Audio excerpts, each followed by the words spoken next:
নমস্কার, আমি বিনয় শাস্ত্রী। আশা করি ঈশ্বরের কৃপায় আপনারা ভালোই আছেন।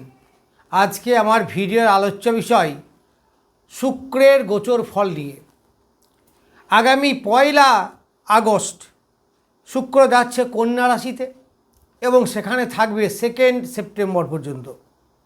তাহলে এই যে সময়কাল, এই সময়কালে শুক্র কোন রাশির উপরে কীরূপ প্রভাব বিস্তার করবে, আমি আপনাদের একটু অনুরোধ করব, আমার চ্যানেলটা আপনারা সাবস্ক্রাইব করুন, লাইক কমেন্ট শেয়ার করুন এবং কোনো জিজ্ঞাসা থাকলে অবশ্যই প্রশ্ন করবেন কমেন্ট বক্সে। যাই হোক, আমি বলবো শুক্রের গোচর ফল। তাহলে শুক্র দ্বাদশ ভাবের উপরে কীরূপ ফল দেবে, মানে 12টা রাশি বা লগ্নের উপরে কীরূপ ফল দেবে। প্রথমে বলি মেষ রাশি বা লগ্ন। এই মেষ রাশি বা লগ্নের দ্বিতীয়পতি এবং সপ্তমপতি শুক্র, সে বসে আছে ষষ্ঠে। তার দ্বিতীয়পতি মানে অর্থের জায়গা, আবার সপ্তমপতি মানে সেখানে ব্যবসা বাণিজ্যের জায়গা, ষষ্ঠ মানে সে চাকরির জায়গা। তাহলে আপনাদের অর্থ উপার্জন অবশ্যই হবে। শুক্র অর্থের কারক গ্রহ, তাহলে অর্থ উপার্জন আপনার হবে, অবশ্যই হবে। ষষ্ঠে এই শুক্র আপনাকে বেশ ভালো ফল দেবে, যদিও নিচস্থ তবুও ভালো ফল দেবে। তবে মেষ রাশি বা লগ্নের এখন 7.5 ফেজ চলছে, সেখানে একটু ডিস্টার্ব থাকলেও এমনিতেই আপনারা একটু ডিস্টার্বে আছেন, কিন্তু শুক্রের ফল ভালোই হবে। কি ফল হবে? চাকরি পাবেন, অনেকেই চাকরি পাবে, অনেকেই ব্যবসার প্রচুর ডেভেলপমেন্ট হবে। আবার পরিবার নিয়ে কম বেশি মোটামুটি ভালোই থাকবেন, সেগুলো নিয়ে সমস্যা নয়। তবে দাম্পত্য জীবনে একটু বাধা বিপত্তি এইগুলো আপনাদের আসতে পারে, এই ব্যাপারে কিন্তু একটু সতর্ক থাকবেন। প্রেম প্রীতির ব্যাপারে মোটেই শুভ নয়, সেখানে ঝামেলা ঝঞ্ঝাট মনোমালিন্য এইগুলো কিন্তু হতে পারে। রোগের ব্যাপারে একটু সতর্ক থাকবেন, কারণ যৌন রোগ বা প্রাইভেট পার্টের রোগ এইগুলো কিন্তু আসতে পারে। সতর্ক থাকেন। ব্যবসা পারপাসে যদি লোন করতে চান সহজেই লোন হয়ে যাবে। এইবার বলবো বৃষ রাশি। তাহলে বৃষ রাশির রাশিপতি এবং পঞ্চমপতি শুক্র, এই শুক্র পঞ্চমেই বসে আছে, তাহলে দারুণ ভালো, খুব ভালো ফল আপনারা এখানে পাবেন। কি পাবেন? প্রথম কথা, শরীর স্বাস্থ্য ভালো থাকবে, প্রেম প্রীতির ব্যাপারে মোটামুটি শুভ, রোম্যান্স আপনাদের মধ্যে থাকবে। যারা টেকনিক্যাল লাইনে পড়াশুনো করেন স্টুডেন্ট, তাদের ভালো। আবার সন্তান ভাগ্যও বেশ ভালো, সন্তানের ডেভেলপমেন্ট হবে, সন্তান অনেকটা বিলাসবহুল জীবনযাপন করতে পারবে, আপনি নিজে অনেকটা রিল্যাক্সের সঙ্গে জীবনযাপন করতে পারবেন।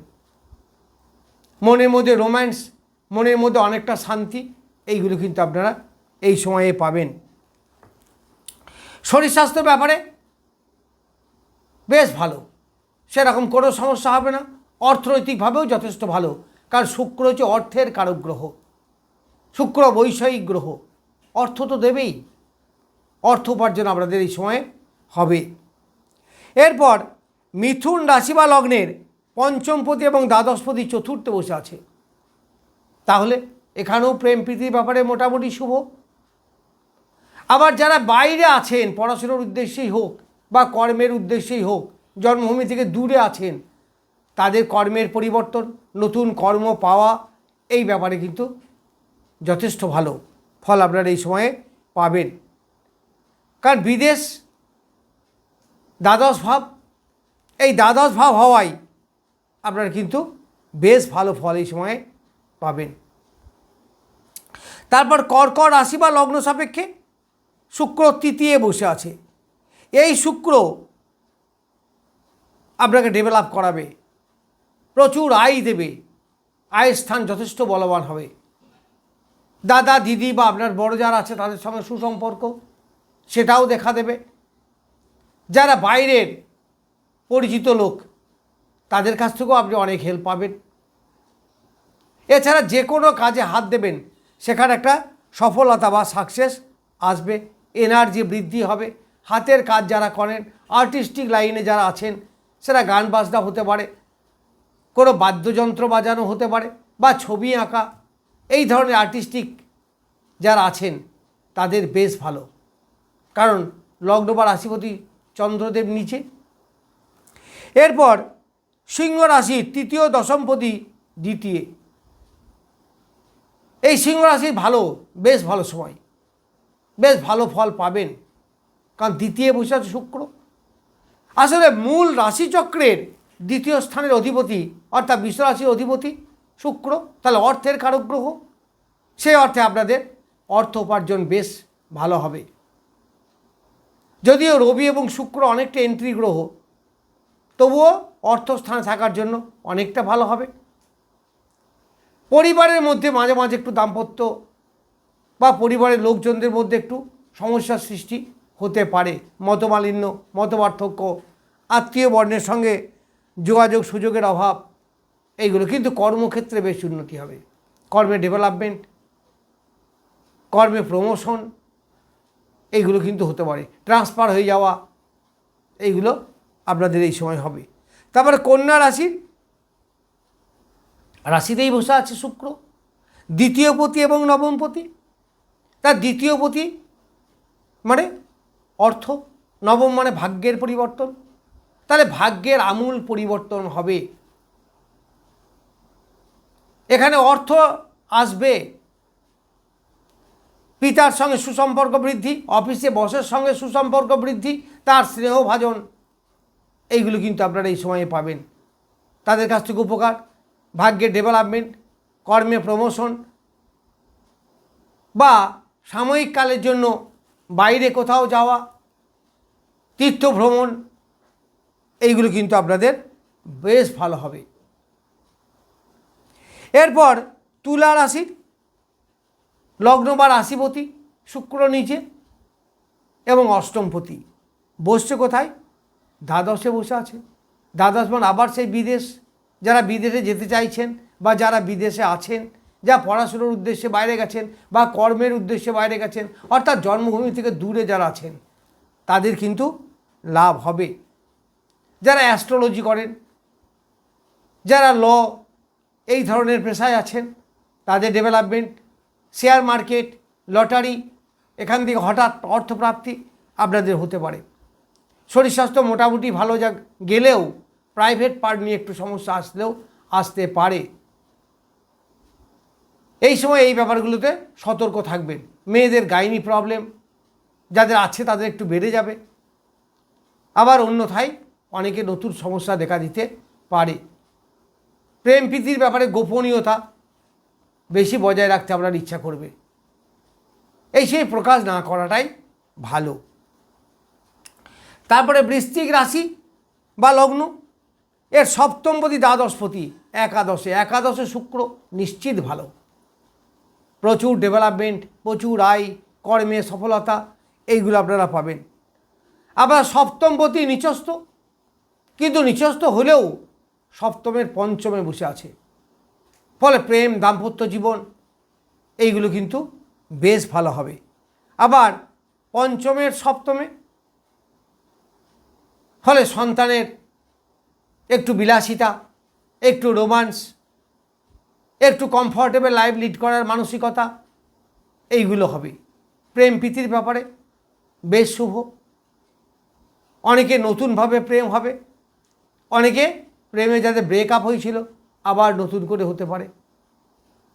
যে কোনো কর্মে হাত দেবেন সেখানে সফলতা আসতে পারে। এখন আমি খুব সংক্ষেপে বলছি, কারণ সব রাশিগুলোকে কভার করতে হবে তো। আবার যখন আমি পার্টিকুলার এক একটা রাশি বা লগ্ন ধরে বলবো তখন বিস্তারিত বলবো। যাই হোক, তারপর ধনু রাশি সপ্তমপতি একাদশপতি দশমে, সপ্তমপতি একাদশপতি, তারপরে ব্যবসার জায়গা, দাম্পত্য, অনেকের বিবাহ অনুষ্ঠিত হতে পারে এই সময়ে। আবার প্রেমের ব্যাপারে বেশ সুখ শান্তি আপনারা পাবেন, আয় উপার্জনও যথেষ্ট ভালো হবে, অনেকেই চাকরি পাওয়ার যোগ, অল্প পরিশ্রমে বেশি উপার্জন, এইগুলো কিন্তু আপনারা এই সময়ে পাবেন। সফলতা তো আসবেই, যেহেতু দশম স্থান উপচয় স্থান। এরপর মকর রাশির পঞ্চম দশমপতি রাজ্যকারী গ্রহ নবমে, খুব ভালো, দারুণ ভালো। মকর রাশি বা লগ্নে শুক্র খুব শুভ ফলদাতা, যদিও নিচস্থ তবুও কিন্তু লগ্নের মিত্র গ্রহ, ফল ভালো আপনারা পাবেন। সেখানে কর্মের পরিবর্তন, কর্মের ডেভেলপমেন্ট, কর্মে প্রমোশন হওয়া, যারা স্টুডেন্ট তাদের পড়াশোনায় অ্যাটেনশন বৃদ্ধি হওয়া, এইগুলো হবে। কর্মক্ষেত্রে বেশ সফলতা আপনারা পাবেন। তবে নিচস্থ তো প্রথম দিকে একটু ঝামেলা বা একটু স্ট্রাগেল আপনার হতে পারে, কিন্তু আস্তে আস্তে ঠিক হয়ে যাবে। তারপরে কুম্ভ রাশির আবার রাজ্যকারী গ্রহ এই শুক্র, এই দুটি রাশিরই রাজ্যকারী গ্রহ। ফলে বাড়ি ঘর ফ্ল্যাট ক্রয় করা এইগুলো এই সময় হতে পারে। পিতার আর্থিক উন্নতি, পিতার শরীর স্বাস্থ্য ভালো থাকবে। যারা চাকরি বাকরি করেন বসের সঙ্গে সুসম্পর্ক বৃদ্ধি, সাময়িক কালের জন্য ভ্রমণ, কোথাও বাইরে যাওয়া, তীর্থ ভ্রমণ, এইগুলো আপনার এই সময় হবে। ভাগ্যের পরিবর্তন এবং সেটা উন্নতিমূলকই হবে। তারপর মীন রাশি, এই মীন রাশির সপ্তমে ব্যবসার স্থানে বসে আছে। দাম্পত্য একটু কলহ কিন্তু হবে, সমস্যার সৃষ্টি হবে, ব্যবসায় একটু ডামাডোল আপনাদের এই সময় হবে। চেষ্টার একটু ব্যাঘাত সেটাও দেখা দেবে। আবার যারা অকাল সায়েন্সের ব্যবসা করেন, লয়ার বা হঠাৎ ইনকাম, সেটা জ্যোতিষ থেকে হোক, লটারি হোক, শেয়ার মার্কেট হোক বা অ্যাস্ট্রোলজার হোক, এই ধরনের ব্যবসা যারা করেন তাদের বেশ ভালো। যাই হোক, আমি শুক্রের গোচর ফল সম্বন্ধে কিছু বললাম। নমস্কার, আজ এ পর্যন্তই।